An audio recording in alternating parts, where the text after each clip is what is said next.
আমি আপনাদেরকে দেখাবো অর্নামেন্টস কিভাবে রাখে, সিটি গোল্ড কীভাবে রাখে। এগুলো আমার অনেক পুরানো জিনিস, সে 15-20 বছরের জিনিস। চলুন দেখি, বক্সগুলো বের করছি। এগুলো আবার স্বর্ণ না, কিন্তু সব ইমিটেশনের, বিভিন্ন স্টোনের, পাথরের, মাটির, এই বিভিন্ন কিছু। প্রত্যেকটা জিনিস আমি কিভাবে রাখি আমি দেখাবো আপনাকে। এগুলো সব আমার টিস্যুর মধ্যে পেঁচিয়ে রাখি, যেহেতু কোনো অনুষ্ঠানে গেলে সব নাড়াচাড়া পড়ে। এই যে দেখতে পাচ্ছেন, কিছুদিন আগে আমি মালয়েশিয়া বেড়াইতে গেছি, সবগুলো এলোমেলো, মেয়ে আসছিল, এলোমেলো হয়ে গেছে। এই যে বিভিন্ন জিনিসগুলো সবগুলো আমি আস্তে আস্তে এখন টিস্যু দিয়ে পেঁচিয়ে রাখবো।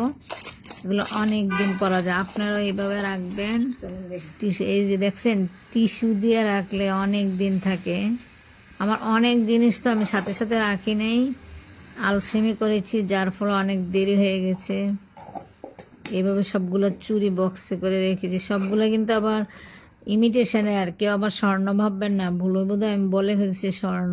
এটা হচ্ছে 2000 সালে কুমিল্লা ইস্টার্ন প্লাজা থেকে কিনছি চুরিটা। এই যে এগুলো হচ্ছে আড়ঙ্গের, এগুলো 2014-তে বোধহয় কিনা মনে হয়, মেবি 14তেই আছে। এই যে দেখতে পাচ্ছেন কি অসাধারণ, প্রত্যেকটা জিনিস আমার অনেক পুরানো। সবাই আমার পাশে থাকবেন, ওকে বাই।